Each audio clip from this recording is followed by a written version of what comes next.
Good morning slash evening slash whenever you're watching this. My name is Zach, codename Zachrilege, and I'm here to tell you a story. It's a story based in reality, so do not be alarmed. I am an atheist. I know. I should have let you warm up a bit before getting to the shocking part. I never was anything but an atheist, but I didn't have the language to describe it until I started charting the podcast waters about 5 years ago. I think we've all been there in the Googles or the iTunes, and you type in the word atheist, kind of like the kid stumbling upon his parents' porn collection with no idea of what's about to happen. When you drive into a new state, there's a welcome center. I think for the atheists, the agnostics, the followers of the flying spaghetti monster, hallowed be his noodles, we need this. Let this show be another entry point into the wonderful world of disbelief. And initially, I thought I would promote podcasts in the order in which I discovered them, but that's not going to be this show.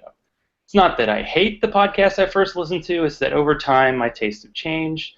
I like the tales of real people and what role religions played in their lives. I'm especially intrigued by the stories of people who changed their minds, saw reality, and how it doesn't mesh with millennia-old stories that weren't meant to be taken literally by the initial writers or readers. Hey, if Christian apologists can project about their books, so can I. This week's podcast comes to us from the Belt part of the Bible Belt, Savannah, Georgia. I find that this Bible Belt comes from the big and tall men's store, and trust me, it's a men's belt, and it's almost as tall and wide as the entire continent of North America. The podcast is called No Religion Required. Initially, I was just going to talk about them behind their backs, but lo and behold, I have one of the co-hosts and the creator of the podcast, Bobby C., with me tonight. Bobby, how the heck are you tonight? Man, if I got any better, it'd be a sin, man, I'm telling you. Doing real good. As my friend Cash would say, I'm finer than the hairs on a frog's ass. How are you? Good, good. See, it's all these sayings in the South that are, quality stuff. Get your own. We have our share of them. You think since I've been in Atlanta since '96 that I, be caught on by now, but sometimes they take me by surprise. So, I forgot you're in Georgia. Yeah, I'm not too far away. Oh, that's cool. I forgot all about that. So, Bobby, I initially found your podcast through the 2014 ReasonCon, which for listeners and watchers was an atheist convention in North Carolina last year that was highlighted by a multi-part podcast that you hosted. Now, did you get that gig mainly because you were the only sober person there? Well, I was indeed the only sober person there. No, that I had made promises to the listeners of our show that when we go to ReasonCon that we would try to get audio from, the speakers and meet up with Heath and Noah and try to get some interviews. Well, I bugged them most of the day on Saturday, and finally about 10 o'clock Saturday night, I finally got a chance to get together with them. They said, "Well, tell you what, let's go downstairs and we'll do this thing." And I thought, well, I'll do our interview both sets at the same time, and they just kind of bounce off each other and have a good time. Well, what was supposed to be a 10-minute hangout turned out to be over 3 hours of audio of drunk casting. And it just happened to be that I was only sober when there with a recorder in the middle of the floor, and what commenced was nothing more than Radio Gold. And that's kind of how I got the gig. I kind of accidentally tripped into it, and it worked out very well. Yeah, I happened to, I can't remember which podcast I was listening to when I heard about it, and that was kind of my entry point, my entry drug. So how did you get your podcast started, and how did you eventually convince Miss Ashley to be your co-host? Oh, boy, let me tell you, Miss Ashley was a trip. Hey, y'all, I'm here. Don't talk about me like I'm not here. Okay, I won't talk. Just picking, just start saying. That changes the questions altogether. Yeah, well, that was Miss Ashley, by the way, y'all. She's sitting over there listening. The podcast came about. I was a blogger when I'd first, realized that, hey, you know what? I'm an atheist, and a very angry atheist when I first came out, and I wanted to do something to help the community, and I thought, well, I enjoy writing, so I'll start a blog. And I started out with a blog called No Religion Required, the things that your Sunday school teacher never taught you. And I was going through the Bible and just going through all the atrocities and all the bullshit within the Bible. And I'd gone on Atheist on Air to talk about my blog. And my whole concept was to go on to Atheist on Air, talk about my blog, get more readers to the blog, and help it grow, hopefully grow. And at some point in time within that conversation, Cash asked me, he said, what are your plans for the future? And I said, well, my plan is to eventually one day have a podcast, but I didn't know if I would have a voice, because I was like, I'm a small fish in a very large ocean of podcasters, and I really didn't know if I would have a voice within the community. And he said, it doesn't matter, do it anyway. That if one person listens, one person has the ability to reach thousands, and you never know, the person with the right ear might find your show and enjoy it, so just do it.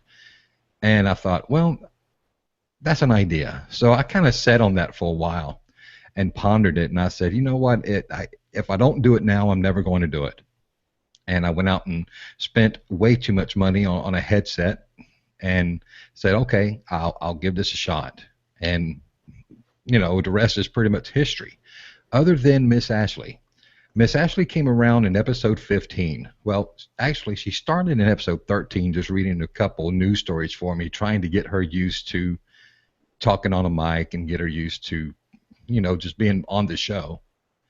And we had the Dobler family was kind enough to send us a donation to help us get our equipment so that I can bring Ashley on the show. And that was episode 15. And we're at episode 43, I think, coming out this week. And she's been with me now for a while. And since probably about a month after ReasonCon. Yeah, so probably June was when she came on the show. Episode 15. Yeah, that's what I said. Ass. And the first ass. Trust me, there'll be plenty, I'm sure. And ever since she came on the show has taken a turn that I never really expected it to take. I mean, I knew people would enjoy her because she's such a wonderful person and she's so fun and she's full of bloopers, which is a great thing. And when I brought her on, I told her, I said, I don't want you to be, someone that you're not. Be yourself, and people will love you for who and what you are.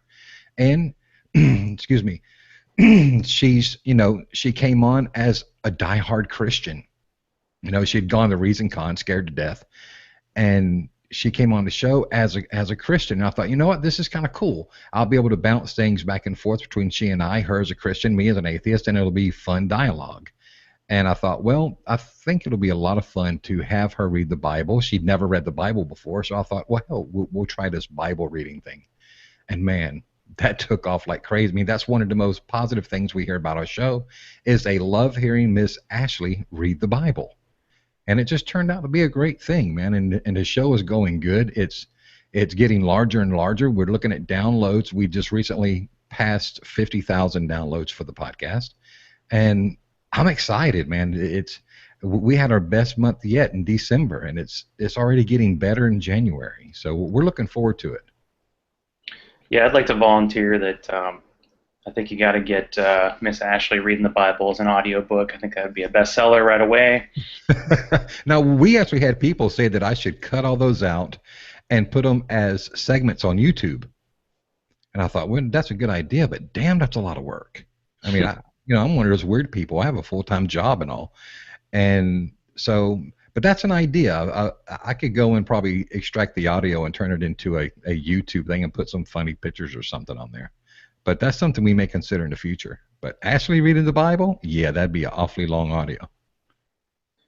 Now, is it true that Miss Ashley doesn't know where your kitchen is? This is from her last episode. I think it's got a bathtub in it, don't it? Yeah, that's about right. You think it has a bathtub in it.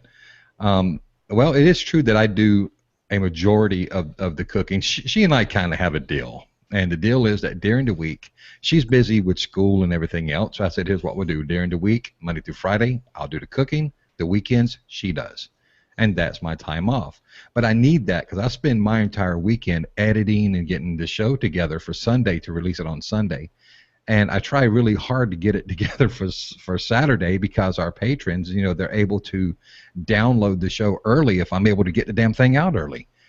So, but it just so happens he cooks breakfast on the weekend. And yeah. lunch and Yeah. sometimes dinner. Yeah. Yeah. I'm not supposed to cook on the weekends, but I still wind up doing it. Look, I'm really not allowed to be around sharp objects. And there's a lot of sharp objects in the kitchen. Well, I think this is a great opportunity for Bobby to get the atheist apron for Valentine's Day. So. Yes, I definitely need the apron for Valentine's. Yes. Yeah. You do. Kiss the atheist. That'll be cool. Hey, You know, oops, they have- sorry. You're the man. You're the talent here. No, matter of fact, I'm not the. Yeah, there's a nice smack in the face, Miss Ashley. Relative. No, the funny thing is, believe it or not, I'm not the talent, man. I mean, she's a celebrity, and I'm nothing more than the minion. I do all the work, and she just sits down, puts on a headset, and talks into a mic, and people love her. And I'm the one in the back doing all the editing, all the email answering. I like I said, I'm the minion, and she's the talent. Well, why is it? Because I listen to quite a few podcasts. How do people who don't even have this background? You have this like great deep voice and you like good work for us. Just it's not right, Well, it's funny because I can remember, being in middle school. I sang in the chorus, the school chorus. That was kind of my thing. I was a nerd, and I loved chorus. I loved traveling with the chorus and all that fun stuff.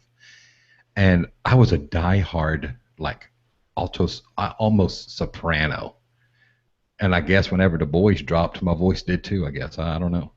But shut up, Miss Ashley. Ass. But always going to keep you honest, I tell you. Say again? Someone's always going to keep you honest, I tell you. Oh, yeah, no doubt. Trust me. She keeps me honest. And I've never really realized that I had this great voice that everybody seems to think that I have. I got a compliment today that said, you know what, that they would rank me up with David Smalley and Seth Andrews as far as having a radio voice.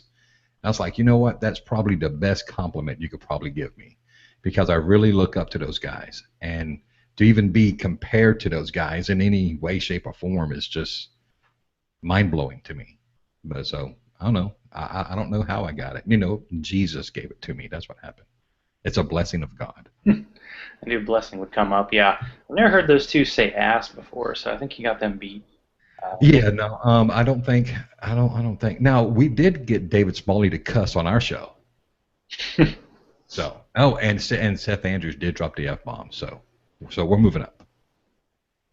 Yeah, I think that's one of my favorite things is to get someone who usually curses on like a show like Dogma Debate where they're not supposed to, and that they're going to. It's just a guarantee. Yeah, it was like I listened to the cognitive dissonance on the 24-hour podcast-a-thon that David Smalley did for Foundation Me, I believe. And it was so funny to hear those guys try to self-edit themselves on Dogma Debate. Really after the fact, yeah. Yeah, and to be honest, they did a great job, but man, they had a lot of slip-ups. And I can't even imagine the look on David Smalley's face whenever those guys were just being Tom and Cecil. Anybody that knows Tom and Cecil, that's them. And it was a lot of fun to hear them try to edit themselves. Yeah, I think ultimately if you're doing a show, you kind of just have to be yourself, because if you're playing a character, then that's just another layer that's going to be hard to put on and remove when you're done. Well, I honestly think most people, they can recognize when someone's being fake. I think that's easy to detect. And the one thing that we try to do with our show is we try to keep it as authentic as we can. And we have nothing to hide. I mean, we are who we are. And if people like listening, that's great. And if not, that's kind of cool too. And fortunately for us, we've had some wonderful listeners, you included, that has given us a lot of support. And I feel very fortunate to even be a part of this show, even though I'm the one that created it. I feel very fortunate to be a part of it. I don't consider myself the quote-unquote creator of the show. I mean, the show has gotten to the point to where it is its own entity now. I'm just someone that is lucky enough to be a part of it. And finally, the show got to where I want it to be. And now we're getting ready to get geared up to go live. So that's going to be real fun because there is no editing for Miss Ashley when we go live. It's going to be it's going to be interesting. Well, this allows for a good kind of a good segue. So, talk about just kind of the breakdown of how the show normally goes, like how the segments are, and then like you mentioned with the live show, like what's on tap for 2015. How do you see it changing? Okay, we'll tackle that one thing at a time. Give me the first part again.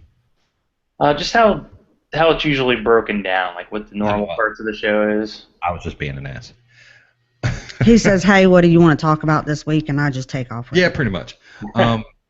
No, believe it or not, whenever we sit down at the mics, really and truly, we don't have a topic. I mean, for me to sit down and go, okay, this week's show is about this, this, and this, and this, we don't really have that because I want the show to be, I know generic is not a good word to use, but that's what I want it to be. I want us to sit down in front of these mics, put our headsets on, and just talk. And I think a lot of people like that. Well, we do try to have our segments. I'll be honest, I kind of structured my show a little bit after Dogman Debate because I love that show and how the whole show was set up. And I wanted the show to be set up in segments because I'm a music buff. I love music. And I wanted to add music into our show. And there's a lot of shows that I listen to that don't incorporate that aspect into their podcast. They talk for an hour, they talk for 2 hours, and maybe they'll do a 5 or 10-second clip within the pause of them talking. But I love music, and I think that music has added something to our show that has set us apart from most podcasts. I mean, for a prime example, on this past week's show, I had Graydon Square, Marilyn Manson, and Breaking Benjamin. I mean, how much better can it get than that? And I wanted to break it up into segments so that we can have that break in between segments, be able to play music in between. And I got an email one time from somebody that said, why don't you do an episode that's only the music of No Religion Required? Because I guess the person loved the music. It's like, hey, why don't you do that? Why don't you do all the music of the show? And I said, well, that's a pretty good idea. I haven't really gotten around to it. So the show I try to keep it within 4 segments. I try to keep it within a 2-hour time frame. When it was by myself, it was hard to get an hour because you're sitting there by yourself, staring at a wall, talking to a computer. And that's awfully hard to do. A solo show is very, very difficult. And I added a co-host, and all of a sudden my show doubled, and so did my hosting cost, and so did everything that came with it. And I try to keep it within those 4 segments and have a segment of Ashley reading the Bible. We brought Jeremiah in, who I think is a great addition to the Atheist Bible Study segment. He's a patron and said, hey, I have an idea of a way you can repay us for the whole leashing thing. Bring on patrons. And we brought him on and fell in love with him, and he's been doing the Bible segment with us ever since. And as far as where do I want it to go in 2015?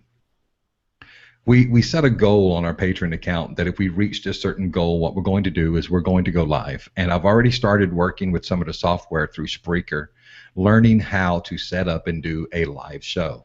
So I see it coming. People are giving, and that goal, I got a feeling, is going to be reached very soon. So I'm starting to get geared up toward doing a live show. And I like the idea of doing a live show, first of all, because I won't have 40 hours of editing a week. Because it takes a lot of editing for Miss Ashley, I promise you it does.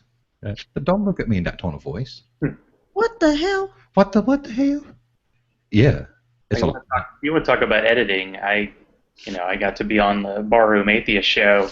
Yeah, great segment, by the way. It was like 4 weeks before it showed up because what I was doing is I was talking and I was clicking back and forth for like the notes I had taken.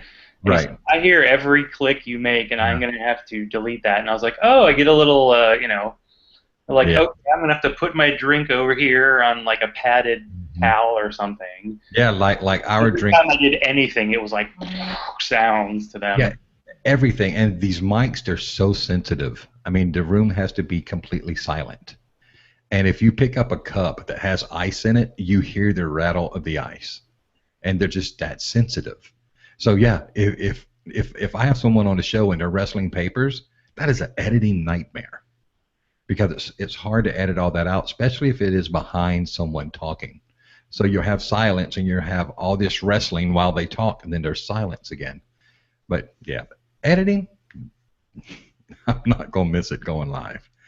And I guess when I go live, I will do some editing, but simply for sound quality. But other than that, what you guys hear is what you get, man. I'm not going to edit Miss Ashley at all. Whatever she says, she says.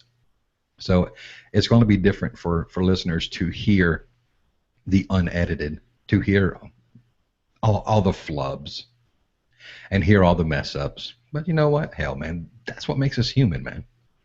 That's what makes us who we are. You have a night already decided for like your live show yet? No, not yet, because we have to situate our live show around Ashley's school. And I was thinking today I'd like to do it maybe like a Sunday evening, because usually that's a good time. She doesn't have any, by that time she's got most of her schoolwork done. She's got her test done. And Sunday evening, I kind of like the idea of a Sunday evening show, but I don't know. I haven't decided yet. But trust me, when we do reach that goal and we go live, everybody is going to know, because we're going to do a big media push on all the social media. We'll announce it 1,000 times on upcoming shows. So trust me, you will know. And we're going to have a call-in line, because I look forward to talking with everybody that listens to the show and give them an opportunity to call in and bust Miss Ashley's ass for a while. Oh, there you go. Look What is this? Like bust on Miss Ashley? Yes, because when you go on the other show, you bust Mr. Bobby. Who? Exactly, me, ass. Notice I have not said ass not once. I'm catching up because I know coming up on the recording we're going to do, I have to go ahead and get mine, and right now. You always get yours. Oh, we're not talking about. Okay, never mind. Okay. See, that's the kind of things that people are going to hear live. Well, I know I like the dynamic of the kind of the couple on the show. I think that's one reason I got into Barroom Atheists, is because it was like two of them, and plus you two are similar to them in a way because it's like in different points of being. It's not like, oh, you both were atheists all the way, or you made these transitions at different times, and having to negotiate that in a relationship is definitely a challenge and something that's good to share as well, because then people can go, oh, I'm not the only one who's dealing with something like this. Okay, all right, look at that. I think one of the things that people are enjoying the most about the show is listening to Ashley make her transition. It's not every day that you get to plug into a show and hear one of the co-hosts start from theism and working their way through reason and logic, and hopefully into what is later non-belief free, becoming a free thinker. And the only show that I can think of that a person would get an opportunity to hear that is the first half of the Barroom Atheist, because Susie started out the same way Ashley is. Susie started on a show with Bill as a believer, and throughout the duration of the show, she made her change, and I'm hoping that Ashley is going to be able to do the same thing. But you know what? If she doesn't, I'm perfectly fine with that. I mean, I love her just the way she is. So shut up, good Lord. Look, I wish y'all could see her. Oh my goodness. Love the way you are, so never change. There you go. But I hope you change. Anyway, go ahead. But I think all in all, people are enjoying her. And this is just like we were talking about it tonight, and I'm like, you know what? I'm so your minion. I mean, she's the celebrity. She gets to show up, put on a headphone, talking to Mike, and she's done. And then all the work's left to quit shaking your head up and down, and and all the work's left to me. So but 2015 is going to give us an opportunity to go live, and maybe I can get Miss Ashley to start doing some more work for the show once school calms down for her. It's going to be fun. So what have been some of your favorite guests you've had on the podcast, and do you still have like a dream list of people that you want to get? Well, I do still have my bucket list. On the show, when I say I have a bucket list of guests, I actually have one. Um, but as of right now, what, Ashley? Oh, okay. I thought you was going to say I something. was, but I lost my train of thought. Well, go find it. Hell, go find it. It's I just ain't down got, yonder. Come on. It's over yonder, just up the road a I ain't piece. got enough gas in my car to go find it. And you got enough gas in your car? To go find my thought. Because it was way out there. I'm sure it was way out there. Favorite guest? You kind of put me on the spot because I love all the people that has come on my show. So you kind of put me on the spot. Who's your favorite? That's like saying, who's your favorite Some of child? your favorites, or you can, later apologize to the, people Yeah, who are yeah, open. that's like asking your mom, who's your favorite son? And she's got three of them. It's kind of hard. Um, I think each guest brought something different to the show. Bill and Susie, we had a good time with those because of the dynamic of another couple hanging out with another couple. We had a great dynamic with them.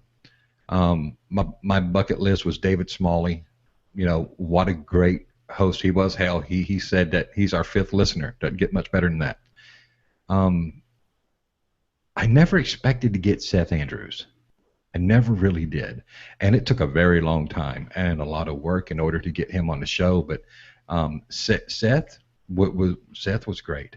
The funnest, cognitive dissonance. I mean, those guys are out of this world. And when you get a couple guys like them, you have to do redneck trivia. I mean, you just have to do it. And I said, you know what? We got cognitive dissonance coming in. They're from Chicago. What better thing to do than have redneck trivia and let them make asses of themselves? And that's pretty much what I happened. think my favorite line was from Tom, who said the Yankee accent was what it sounded like when you had teeth in your mouth. That was just Yeah, that one kind of got the best of Ashley too. Yeah, the Yankee accent comes from all the teeth in your mouth, and yeah, Miss Ashley, you okay over there? Mm-hmm. Okay. Um, we had somebody who Ashley, who was it that said the quote of the year? Was it you that said that, Zach? Yes, that was him. Was it you that said the quote of the year? That what is it? On Twitter? I promise you, Bobby's equipment wears out. yeah. That Was is what that he said. That is what Ashley said in the last episode. So it's one way to ask for donations. you? Trust me, Bobby's I don't equipment think that's doesn't wear quite out. the equipment you're talking about, but hey, Look, that has been an ongoing joke since David Michael, who by the way was another great guest from my Book of Mormon. He hung out with us 5 hours. 5 hours he hung out with us. David Michael. Yeah, David Michael, and that's the first man Miss Ashley fell in love with besides me. So she's looking forward to seeing him at ReasonCon. The quote was, All right, lay it on us. What's let me tell y'all something. Bobby's equipment wears out. was that from Zach? Yep. Okay. And he says, quote of the year. And I thought, oh, good Lord, and it's only January. It's going to be a long year. If that's the quote of 2015, I'm done. I don't have any more work to do. it's hard to top that.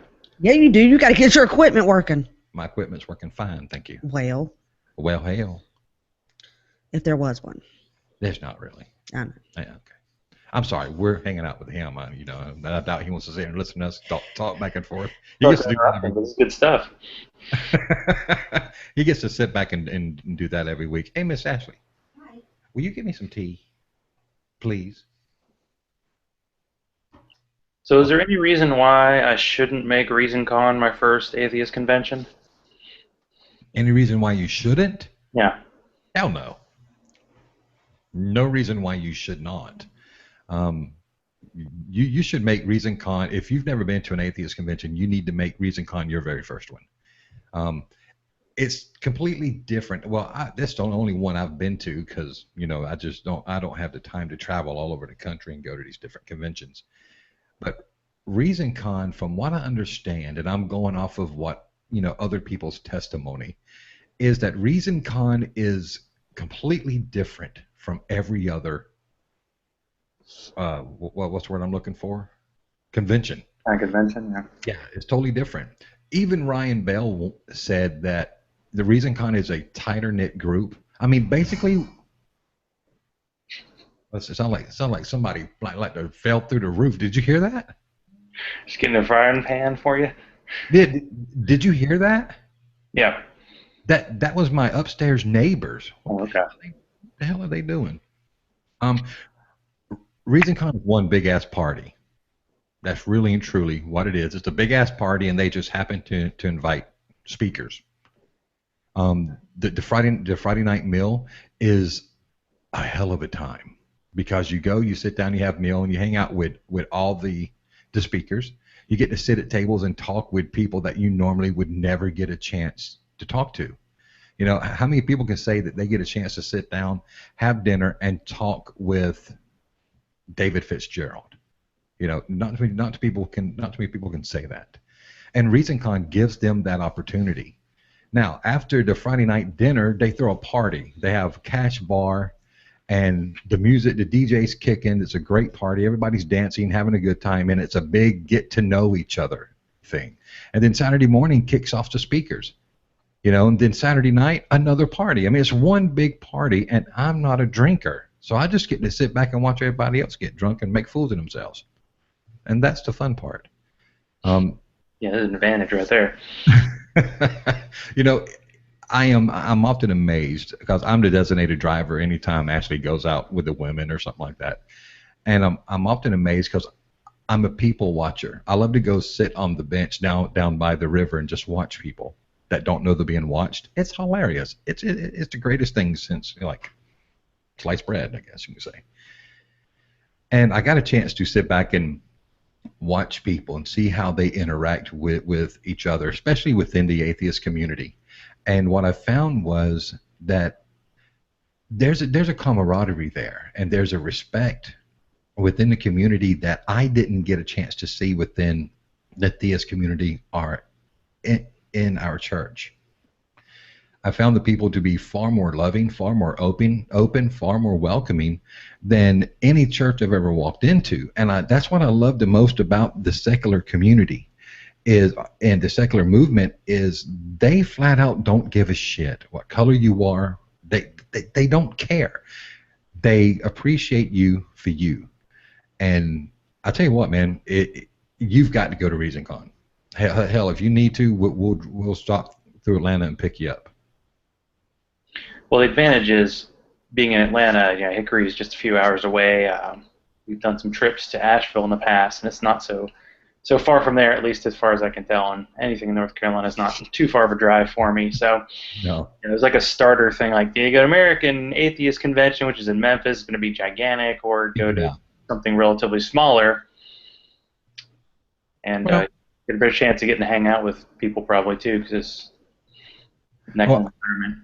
I can honestly say if you're going to start with ReasonCon, because it's going to be an experience that, man, I don't even know how to explain it to you. I mean, the only way to experience ReasonCon is freaking go. You know, go. And then if you want to go to those bigger conventions, by all means, go to them. Me, I don't have no reason to go to the big ones because I got everything I need in Hickory, North Carolina, of all places. So it's going to be a good time, and please go. And trust me, if there's anyone listening, go get your tickets. Trust me, it's the best $55 you'll ever spend. And hey, you get to hang out with a bunch of cool people. Get to hang out and watch. You know, me and Miss Ashley call each other ass, and get to have fun. And Bobby will record you while you're drunk, so that's good. And I will definitely I will definitely record you while you're drunk. I promise you that. That will happen. Oh yes. Well, Bobby, I don't want to take up too much of your time. Is there anything else you want to cover? Anything you want to talk about on the show here? No. Yeah, I'm a great fucking guest. No, I'm just glad that you allowed me to come on and help out and hang out and talk with you. And you know, it's kind of, because trust me, you look nothing like your picture. So you need to change your picture, by the way. That's maybe you need to turn your head The only reason I posted the sideways picture because that's just the default on the iPhone, and I was like, well, this is kind of a sideways version of what I usually post, so why not? Now I'm trying to work on the beard. It's going to take a few months, but we'll see what happens. It's gonna take a few months. Yeah, Look, I'm not a professional beard grower. hell, man, if I didn't shave for 2 weeks, I'd have a whole full beard going.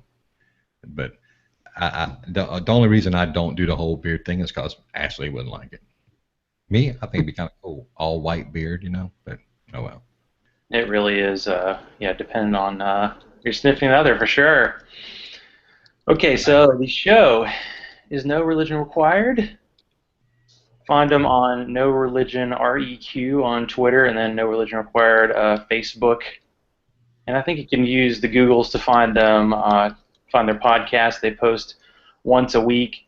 And I think you can jump into the show and just listen to it. But if you want, start from the beginning. Sometimes it's fun to see how a show evolves. And yeah, I just said evolve. and boy, does it evolve. Let me tell you. I know. Yeah, to go from episode 1, I'm a complete nervous wreck, and to episode 42, to where we just blow caution to the wind. So yeah, if you guys want to check out the show, go to noreligionrequired.com. We're on iTunes, Stitcher, Spreaker, and we're on this awesome, cool website that they have out now called Google, and you can get on there and just type in No Religion Required podcast, and trust me, you'll find us. And if you guys want to go to ReasonCon, that's reasonnc.com. Go and get your tickets for ReasonCon there. I know Cognitive Dissonance, us, Scathed and Atheist, Barroom Atheist, My Book of Mormon, Atheist Roundtable, Atheist Avengers, and the list continues to grow of all the podcasts that are going to be hanging out there. So come out, get a chance to meet and greet all your favorite podcasters. It'll be money well spent. Sounds like a heck of a show. So thanks again, Bobby, for being on the show. Thanks, everybody, for watching this.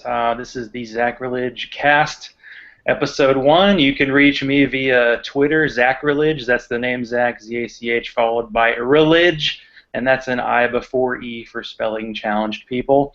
So thanks a lot for watching, and everybody have a good evening. Thanks for having us. Okay. Bye now. Bye-bye.